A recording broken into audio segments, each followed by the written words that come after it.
మన ప్రభువైన యేసుక్రీస్తు ప్రశస్తమైన నామములో మీకు శుభాభివందనములు తెలియజేసుకుంటున్నాను. జీసస్ న్యూ క్రియేషన్ మినిస్ట్రీస్ ద్వారా ఈ రీతిగా ప్రతిరోజు అనుదిన ఆహారమును మీకు అందించుటకు దేవుడిస్తున్న కృపను బట్టి దేవునికి ఎనలేని కృతజ్ఞతలు. వాక్య ధ్యానంలోనికి మనం వెళ్దాము. మత్తయి సువార్త 8వ అధ్యాయము 23 నుండి 27 వచనములు. ఆయన ధోని ఎక్కినప్పుడు ఆయన శిష్యులు ఆయన వెంట వెళ్ళిరి. అంతట సముద్రం మీద తుఫాను లేచినందున ఆ ధోని అలల చేత కప్పబడెను. అప్పుడు ఆయన నిద్రించుచుండగా వారు ఆయన ఎద్దకు వచ్చి, ప్రభువా, నశించిపోవచ్చున్నాము, మమ్మను రక్షించుమని చెప్పి ఆయనను లేపిరి. అందుకు ఆయన, అల్ప విశ్వాసులారా, ఎందుకు భయపడుచున్నారని వారితో చెప్పి లేచి గాలిని సముద్రమును గద్దింపగా మిక్కిలి నిమ్మళమాయెను. ఆ మనుషులు ఆశ్చర్యపడి, ఈయన ఎట్టివాడో, ఈయనకు గాలియు సముద్రమును లోబడుచున్నవని చెప్పుకొనిరి. ప్రభువు తన శిష్యులతో పాటు ధోనిలో ఉన్న తుఫాను సంభవించింది. ప్రభువును అంగీకరిస్తే నీ జీవితమంతా పూలబాటే. నీ రోగాలు పోతాయి, ఆర్థిక సమస్యలు తీరిపోతాయి, చివరికి నీ కోర్టు కేసులు కూడా కొట్టివేయబడతాయి అంటూ బోధించే బోధకులు కోకొల్లలు. కానీ ఒక్క విషయం నువ్వు గమనించాలి. ప్రభువు నీతో ఉన్నప్పటికీ శోధనలు నిన్ను వెంటాడుతూనే ఉంటాయి. నిజానికి లోకంలో ఉన్నవారి కంటే ప్రభువులో ఉన్నవారికే శోధనలు ఎక్కువ. కానీ ప్రభువుతో ఉన్నప్పుడు శోధనలో సహితం ఆదరణ, ఆనందం ఉంటుంది. భీకరమైన తుఫాను ధోనిను ముంచివేసే పరిస్థితులు ఉన్నప్పటికీ ప్రభు మాత్రం ప్రశాంతంగా నిద్రపోగలుగుతున్నారు. అంటే ఏ పరిస్థితి, ఏ ఉపద్రవము కూడా ఆయనను భయపెట్టలేదు. అట్లా అని తన బిడ్డలు శోధనలో ఉన్నప్పుడు ఆయన నిద్రపోయేవారు కాదు. అసలు ఆయన కునుకరు, నిద్రపోరు. నీవు నిద్రపోయినా ఆయన మాత్రం మేల్కొని నిన్ను కావలా కాస్తూనే ఉంటారు. శోధనల సమయంలో శిష్యుల ప్రతిస్పందనను, విశ్వాస్యతను పరీక్షించుటకు గాను ఆయన నిద్రపోయారు. అనేక సందర్భాలలో శోధనల సమయంలో, మన విశ్వాస్యత పరీక్షించే సమయంలో ప్రభు కలుగు చేసుకున్నట్లుగా ఉంటారు. అది తాత్కాలికమే తప్ప శాశ్వత కాలం కాదు. భీకరమైన తుఫాన్లకు శిష్యులు భీతిలున్నప్పటికీ వారు నాశనము కాకుండా రక్షించగల సమర్థుడు ప్రభు అని వారు గ్రహించగలిగారు, విశ్వసించారు. ఆయన ఎట్లా రక్షిస్తాడో వారికి తెలియదు, కానీ రక్షిస్తాడని మాత్రం వారు విశ్వసించారు. ప్రియ స్నేహితుడా, వాక్యమంటినటువంటి ప్రియ దేవుని బిడ్డ, మన పరిస్థితులు మనకు ఎంత భయము పుట్టించేవైనప్పటికీ ఆయనను ప్రార్థించి విశ్వసించి ఆయనపైనే ఆధారపడగలిగితే ప్రతి పరిస్థితి నుండి ఆయన నిన్ను విడిపించగలిగినటువంటి సమర్థుడు. శిష్యుల ప్రార్థన ఆలకించిన ప్రభువు మొదటిగా వారిలో ఉన్న అవిశ్వాసాన్ని గద్దించారు.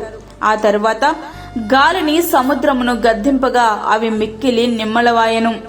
మనము ఏ పరిస్థితుల నుండి అయినా సరే ఆయన శరణు చొచ్చితే తప్పక ఆయన రక్షిస్తారు. గాలి, సముద్రము కూడా ఆయన మాటకు లోబడుతున్నాయంటే ఆయన ఎంతటి అత్యున్నతుడో మనము అర్థం చేసుకోగలగాలి. వాటి సృష్టికర్త ఆయనే కాబట్టి అవన్నీ కూడా ఆయన మాటకు లోబడుతున్నాయి. దేవుని మాటకు లోబడిన వారెవరంటే ఈ సృష్టిలో అత్యంత ఉన్నతమైనటువంటి సృష్టిగా సృష్టింపబడిన నీవు, నేనే. వారి ధోనిలో యేసు ప్రభు ఉన్నారు కాబట్టే వారు రక్షింపబడ్డారు. తుఫానులో చిక్కుకున్న నావలో యేసు ప్రభువు తప్ప ఇంకెవరున్నా గాని, అంటే కోట్లాది రూపాయలు ఆ ధోనిలో ఉన్నా గాని ఫలితం మాత్రం శూన్యం. మన జీవిత ధోని చుక్కాని ఆయన చేతికి అప్పగించగలగాలి. మనలను విడిపించగలిగేవాడు, నడిపించగలిగేవాడు ప్రభువు మాత్రమే. కనుక ప్రభు మాటచే గాలి సముద్రమును నిమ్మలమగుట చూచిన శిష్యులు ఆశ్చర్యపడి, ఈయన ఎట్టివాడో, ఈయనకు గాలియు సముద్రమును లోబడుచున్నవని చెప్పుకొనిరి. ఆయనతో ఉన్న వారికే ఆయన ఎట్టివాడో అర్థం కాలేదు. మరి నేటికి మనకు కూడా అదే సమస్య. ఆయన ఎట్టివాడో అనేకులకు అర్థం కావడం లేదు. సమయం గతించిపోయాక ఆయన ఎట్టివాడో అర్థమైనా సరే ప్రయోజనం శూన్యం. ఇంతకీ ఆయన ఎట్టివారు అనంటే సమస్తమును సృష్టించినటువంటి సృష్టికర్త.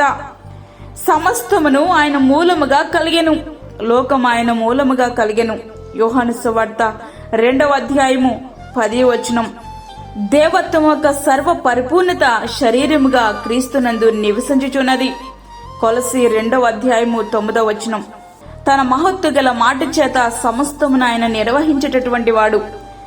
ఆయన దేవుని మహిమ యొక్క తేజస్సును, ఆయన తత్వము యొక్క మూర్తిమంతమునయుండి తన మహత్తు గల మాట చేత సమస్తమును నిర్వహించుచు పాపముల విషయములో శుద్ధీకరణము తానే చేసి దేవదూతల కంటే ఎంత శ్రేష్టమైన నామము పొందెనో వారి కంటే అంత శ్రేష్ఠుడై ఉన్నత లోకమందు మహామహుడగు దేవుని కుడిపార్శ్వమున కూర్చుండెను. హెబ్రీ 1వ అధ్యాయము 3-4 వచనములు.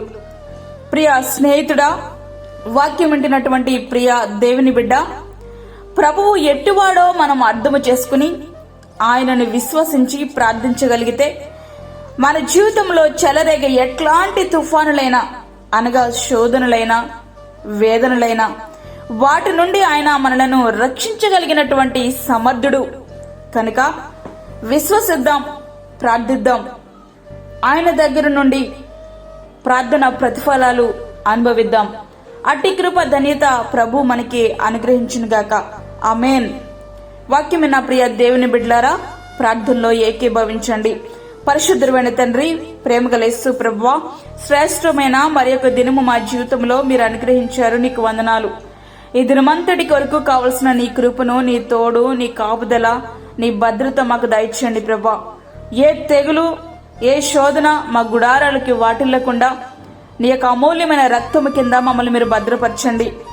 అదేవిధంగా బలహీనులను, చంటి బిడ్డలను, వృద్ధులను మీరు జ్ఞాపకం చేసుకునండి ప్రభా. వారికి కావలసినటువంటి నీ కృప వారికి సమృద్ధిగా అనుగ్రహించండి. అదేవిధంగా దూరదేశంలో ఉండి ఈ ప్రార్థనలో ఏకీభవిస్తున్న ప్రతి ఒక్క బిడ్డను నీ గాయపడిన హస్తములకు అప్పచెప్పుకుంటున్నాను ప్రభా. ప్రార్థనలో ఏకీభవిస్తున్న ప్రతి ఒక్క బిడ్డను మీరు తాకండి. మా ధోనిలో మీరుంటే ఎల్లప్పుడూ మాకు సంతోషమే, ఎల్లప్పుడూ మాకు సమాధానమే అని విశ్వసించి ప్రభువా, నీ పాదాలు ప్రతి ఒక్కరు కూడా పట్టుకోవడానికి సహాయం ఇచ్చేయండి. నీ రాకడ కొరకు మమ్మల్ని అందరినీ కూడా మీరు సిద్ధపరచండి. మమ్మల్ని అందరినీ కూడా నీ గాయపడిన హస్తాలకి అప్పగించుకుంటూ మాకు కాదు యెహోవా, మాకు కాదు, సమస్త మహిమ ప్రభావములు మీకే ఆరోపించుకుంటూ యేసు పరిశుద్ధ నామమున అడిగి వేడుకుంటున్నాము తండ్రి. ఆమేన్. ఈ యొక్క వర్తమానములు మీ బంధువులకు, మీ స్నేహితులకు షేర్ చేయండి. దేవుని పనిలో మీరు కూడా పాలిభాగస్తులు కండి. అదేవిధంగా మీ ప్రార్థన అవసరతలు మాకు తెలియచేయండి. మా ఫోన్ నంబర్ 9177377559. దేవుడు మిమ్మును మీ కుటుంబమును దీవించునుగాక. ఆమేన్. దేవుని సేవలో మీ సహోదరి అన్నామణి సాల్మన్.